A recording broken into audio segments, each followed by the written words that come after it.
you just listened to a young girl who was saying that the Nigerian community here is totally very angry. It covers all the aspects of various techniques of our journalism. This was the Ijo country of the Niger Delta of the Federal Republic of Nigeria. He went to several schools to make your academic services was at Government College, Ujeli. Go gather, destroy their food. Make cultivated camp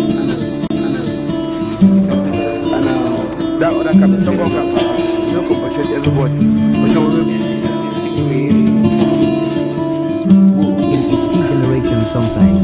Today our focus will be on the style of J.P. Clark, a poet and writer, and we shall also be very interested in his point at more dancer. Some lives are meaningful, some are empty. Lives that are meaningful, with too much meaning and riches to offer humankind.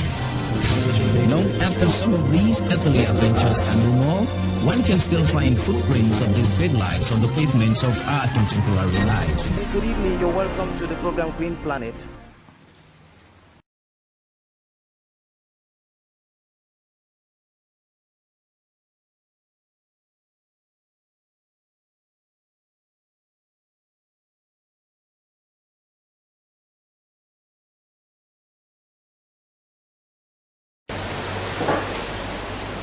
Good day.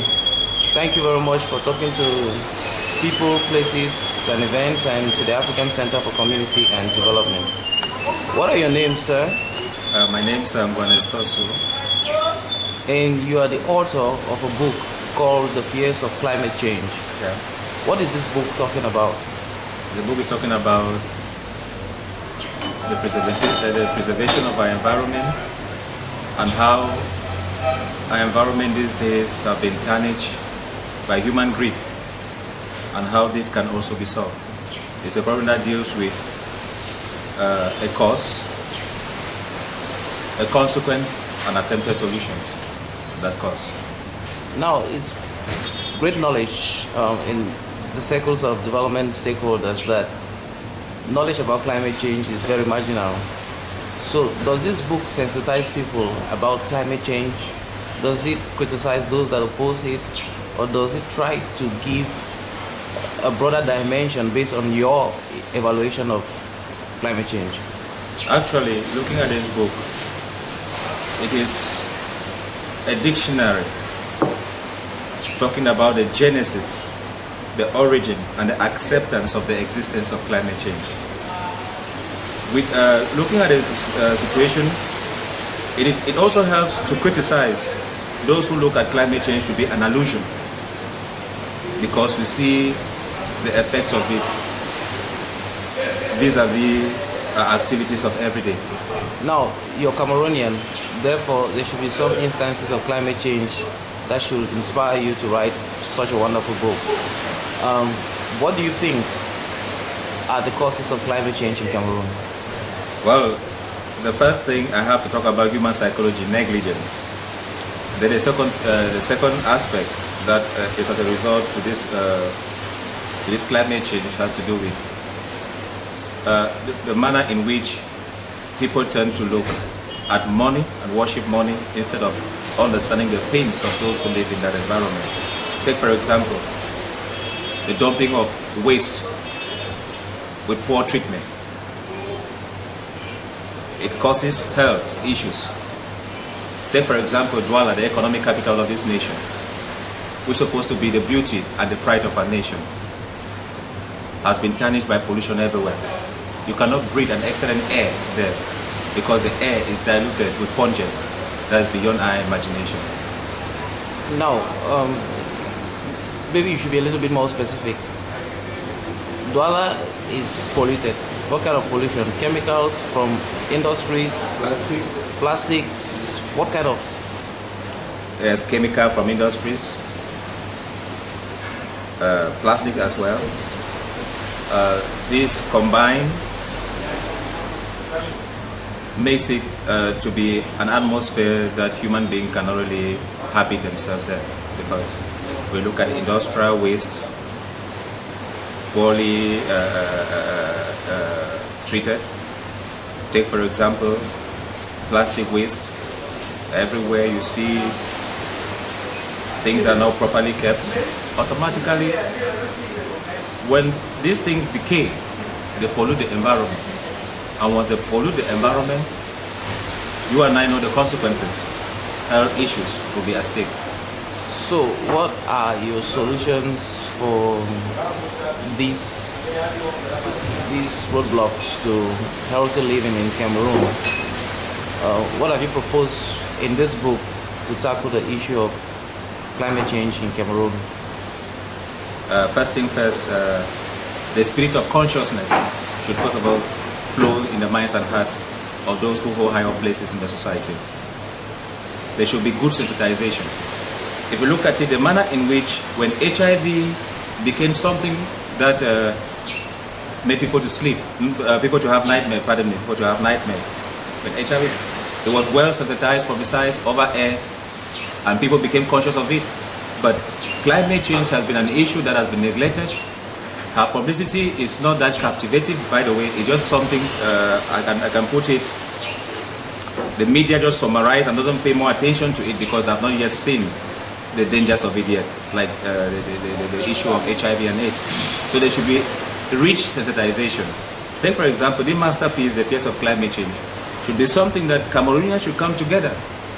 Use a masterpiece like this, share it all over the Republic, so that each and every student, people should be able to understand the pains of this monster and the consequences of this monster. Take for example, about 2 years ago, I want to use this local balance. People could not consume Igbo cocoa because they were told of a certain disease, but yet, because people were poorly informed, they now use superstition as a substitute.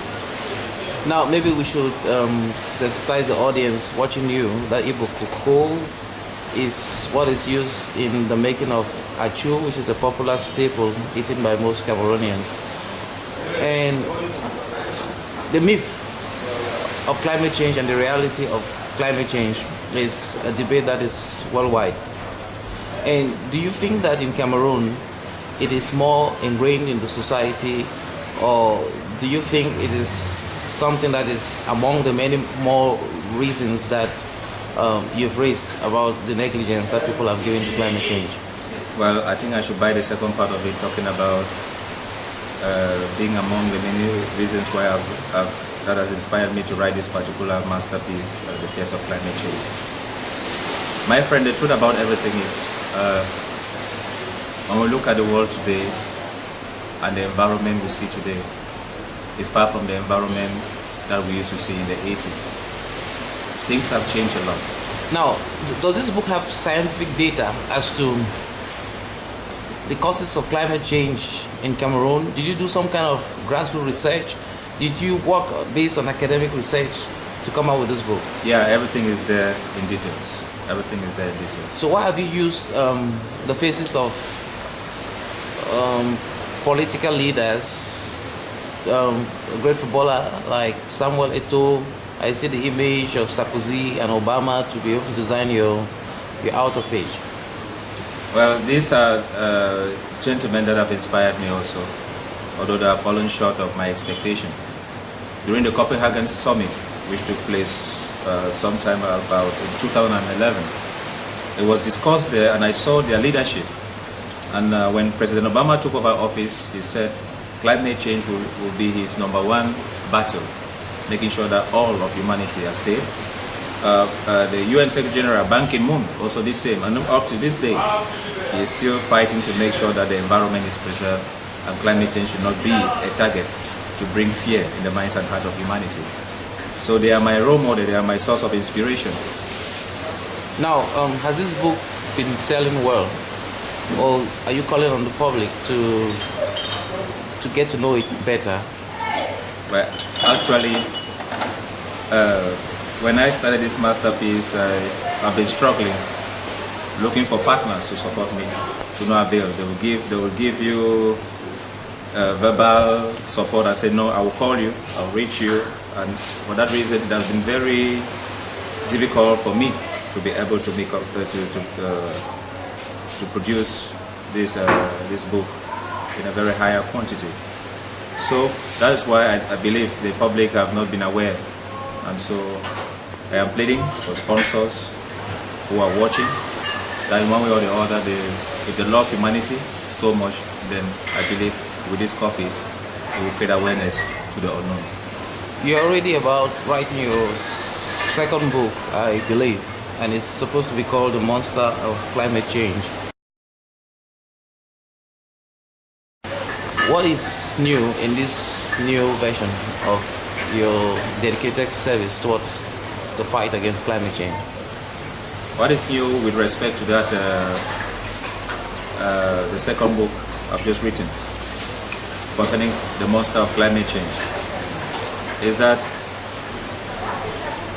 with the first copy, I borrowed ideas from developed world who, in one way or the other, they have been facing problems and certain, ideas from my own country.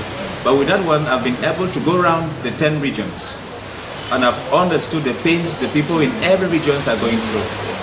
And with in any chapter, you realize that there is a picture. There is a picture. There is a picture. There is a picture. There is a picture depicting the pains that Cameroonians are going through, of which I believe government is not even aware of.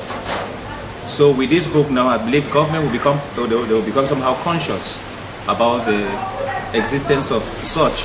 Take for example, farmers are suffering in the north, prolonged drought, they cannot even farm. The rivers are running dry, like the case in Mora. But don't you think it can never be the work of only the government? Well, actually, there must be a leader. A leader must prove with an example so that the layman can emulate the example of that leader. Don't you think leadership can be multi-sectoral, with multi-stakeholders? I mean, the civil society organizations in Cameroon are also a thriving factor in development nowadays, and I think they are shaping, to some extent, development in the country. Don't you think the seeds for the change that you're clamoring for will definitely mean more if the civil society is included in the leadership and in the management of climate change in Cameroon? Yeah, actually, if the civil society is included, then it will be something fabulous. And so far, what are the roadblocks about this inclusion? People are, let me use this word, people are self-centered. People are not ready to, to educate or take responsibilities to solve pertinent issues. My friend, I'm telling you, we live in a country whereby tribalism has been the order of the day. I believe if they put aside tribal interests and realize that we are the sons and daughters of this God-given nation, then I believe we can overcome. Thank you very much for talking to people, places and events, and to the African Center for Community and Development. It's my pleasure. And thank you for a very wonderful book that is going to contribute a lot in shaping lives in Cameroon and Africa. It's a pleasure. Thank you. Thank you very much. And you just listened to a young girl who was saying that the Nigerian community here is totally very angry. Covers all the aspects of various techniques of our journalism. It was the Ijaw country of the Niger Delta of the Federal Republic of Nigeria. He went to several schools. His major academic genesis was at the government college, Ujeli. Go gather, destroy their food. With the camp. And that other camp, some camp, you don't compensate everybody. But some In each generation sometimes. Today our focus will be in the style of J.P. Clark, a poet and writer, and we shall also be very interested in his point at more dancing. Some lives are meaningful, some are empty. Lives that are meaningful, with too much meaning and riches to offer humankind. Long after some of these earthly adventures and more, one can still find footprints of these great lives on the pavements of our contemporary life. Good evening, you're welcome to the program Green Planet.